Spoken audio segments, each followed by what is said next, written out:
Boxing King Media in association with Boxro, Matt Macklin.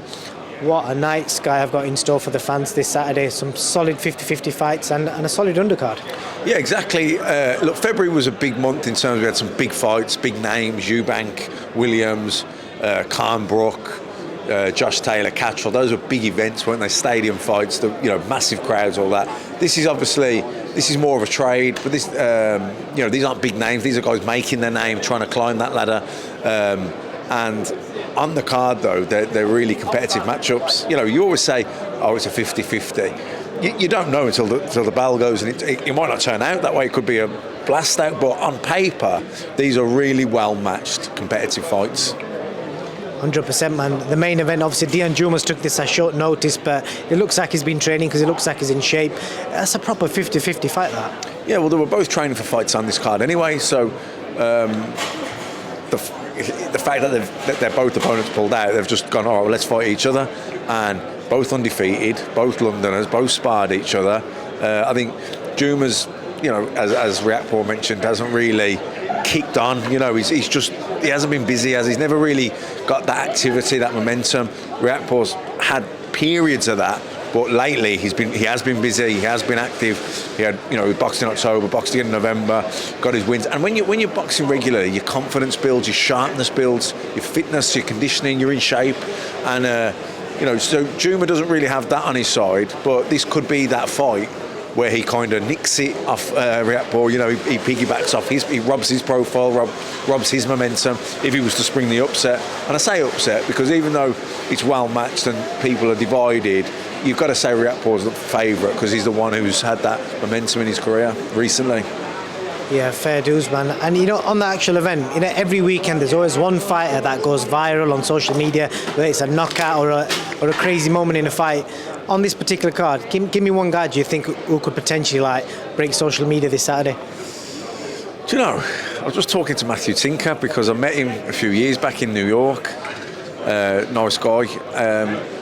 That could be a good fight. Now, Dan Aziz on a roll, coming in after a win against Hosea Burton. That was a big win for Dan Aziz. And, in fairness, I just said to him, do you remember the amateur fight? We're not on camera now. And he said, do you know what? Not really. He said, it was so long ago. And look, that was then, this is now. I know he's a different fighter now, Dan Aziz, which he is. He's improved a lot. You can see that, even from the other performances I've seen him. And I'm just wondering, because I know Hosea Burton as well, and I picked him to win against Dan Aziz. And obviously Dan Aziz boxed really, really well. But also, how much of it was that Hosea wasn't really at the races that night? Is he sharp? Because he fell apart quickly. And I don't want to take away from Dan Aziz because he did it brilliantly. And you can only beat who's in front of you. But Hosea fell apart, really. He crumbled quickly. I don't think Matt Tinker will crumble. He's 8-0. He wants to push on now in his career.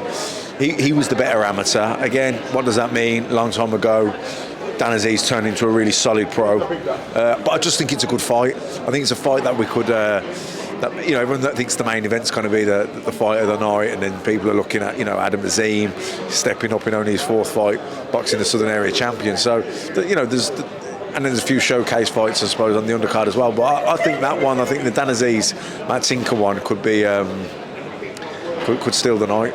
So which one of them two is going to become a bit of a social media star Saturday night then? Well, I don't know. It's whoever wins, I guess. I mean, no one knows Matt Tinker here, really. He's been based out in the States. He's 8-0. But Dan Aziz has picked up a lot of traction lately. People are talking about him because that was a brilliant performance, wasn't it? He took Hosea apart, really. And Hosea a lot more experienced and proven going in. And I thought he'd win, but he wasn't at the races at all. And like I said, I don't know how much of that was to maybe miles on the clock with him, and certainly a lot of it was to do with how good Dan Aziz was. But sometimes I don't know. We'll see. It's a good fight. And just moving on from this show, there's been a lot of back and forth between Eddie Hearn and Frank Warren. You've worked with both guys. What's your take on it all? What is it? And if them guys came together in a room, what do you think would actually happen? I like both of them. Do you know what I mean? They've both done unbelievable things for boxing, especially here in Britain. The amount of big shows they've put on, You know, they've been, both of them are a Hall of Fame. I think Frank already is a Hall of Famer. Eddie will be. They've both been brilliant. They're both hugely charismatic. They're both very funny, you know, in different ways. So, look, I don't know. I don't. You're always going to get a bit of that, aren't you? You know, Frank has his time. Then, you know, and by the way, you know, the promoters are also only as good as the fighters they're promoting, or as good as the network they've got to deal with at the time as well. They can't, you know, no one's magical, no one's Superman, you know. And you know, Frank had a great run at Sky for however many years, and ITV, and then he went off and tried to do his own thing, Box Nation, and you know, he made it work, but I think he would openly admit it was a struggle because it's a model that was too niche and it doesn't really work. Obviously, DAZN, much bigger budget, and we're, I guess, 10 or so more years, a decade on, where it's social media is a big thing now. You know, so you know, maybe Eddie can maybe it can work, maybe DAZN will work, but I'd say it's tough. Like I've been to a few of his shows in Nottingham a couple of weeks ago with CONLAN and Wood, and I was at the kind of Ben one in Liverpool before Christmas, and they were brilliant shows. They were good cards, well matched fights. The place was banging. When you were in town, you had this big fight feel. But how many people watch those fights?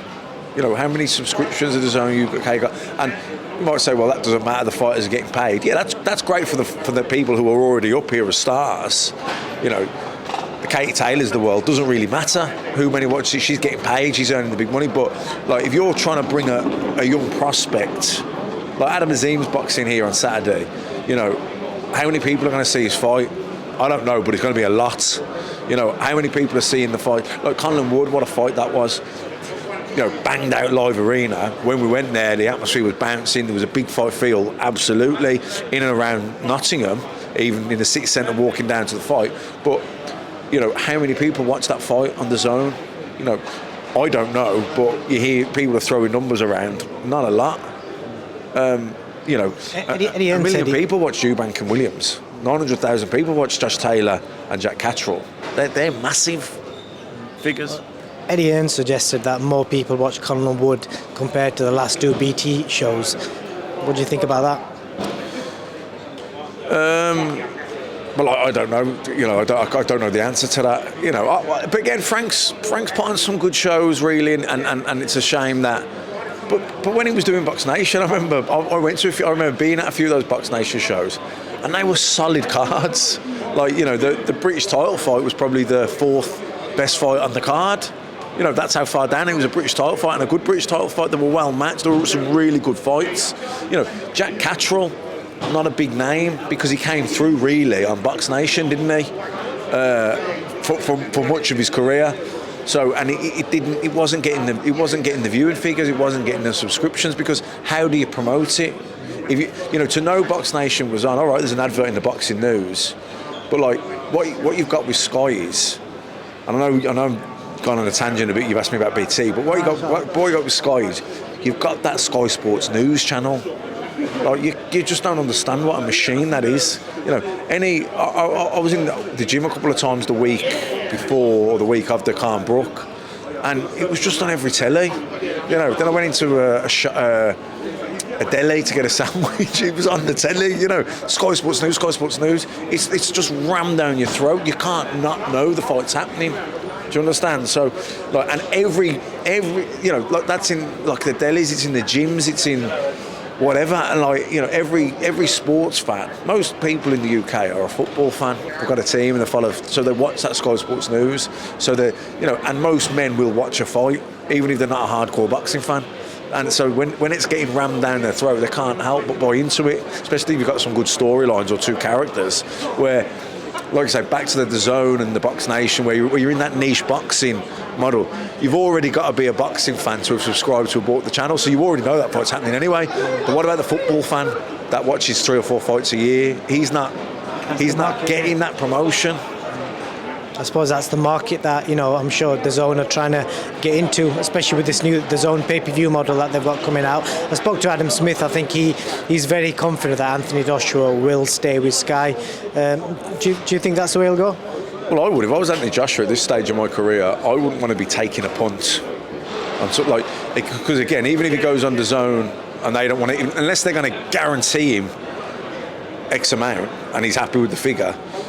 If they're going to go on the pay-per-view model, which is let's see how it does, it's a real reflection of what the fight was worth, isn't it? How many people buy into it? But again, if it's on Sky Sports pay-per-view, it's just gonna be hammered on Sky Sports News non-stop. You know, how are DAZN going to promote it?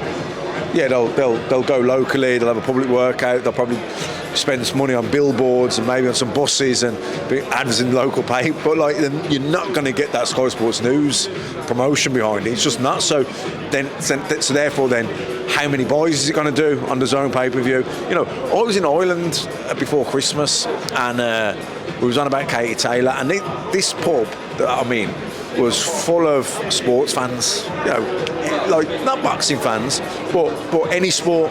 You know, they do like boxing. You know, they don't buy the boxing news. They couldn't name you like loads of fighters from America, but certainly, you know, Joshua, Katie Taylor, these type of people. And we were on about Katie Taylor's fight, and they were saying, "Oh, what's that on? Is that on Sky or is it BT?" And I went, "No, it's on DAZN." And I went, "What's the DAZN? What's that?" I said, "It's a streaming app," and I was trying to explain it, didn't get it. Like, you know, DAZN has just been a staple part of our diet for the last few years because we're boxing fans, you know. But to the casual, they didn't even know what DAZN was. Now that will change, and I'm sure that is changing. But because we're immersed in boxing, we forget sometimes boxing is quite a niche sport. But it's a mad one, boxing, because 3 or 4 nights a year, it's massive. Anthony Joshua, Andy Ruiz rematch, 1.6 million buys, massive, you know. But week to week, fight by fight, you know, it fluctuates, doesn't it? You'll have a big fight one week, and then you'll have, like, obviously this may not appeal to the casual boxing fan until these guys are in big world title fights. So I 100% get what you're saying. Yeah, well that's it. But this is where these guys become the household name. Like, you know, I don't know how many people are going to tune in and watch this fight on Saturday, but, you know, we're here at the press conference and we're promoting it, and you know, it was on Sky Sports News, and, you know, you interview Reactpoint, he's got a great story, and Sky will push it out there, and, you know, you're on a sports channel with sports fans. You know, boxing is one of those sports where, like I say, people who are going to say boxing's their favourite sport, that's a niche amount of people. It's not many, but it might be their second, third or fourth favourite sport. Most men will like boxing. They'll watch, even women that have been to the boxing love it. It's a great night out, the atmosphere. So it's, you know, you need to tap in those people where it's their third and fourth sport. You know, the niche, they're always going to watch every fight, but you're trying to get those other people. You want those football fans getting to know who Reactpoint is and who Juma is and Dan Aziz is, and these guys. They're the ones. So these are the shows that, okay, this isn't going to be a 20,000 sellout at the MEN. I don't know how many it sells at Wembley, but there'll be a few there, and that's probably growing all the time. And also the viewing figures wise, you know, that's growing all the time with these type of guys, and that's how they build their profile and their star, you know, status. 100%, Matt. Well, after what I'm looking forward to it, I'll probably have 3-4 different screens on Saturday night, so I'll be enjoying it. Yeah, cheers. Same here. Thank you, man.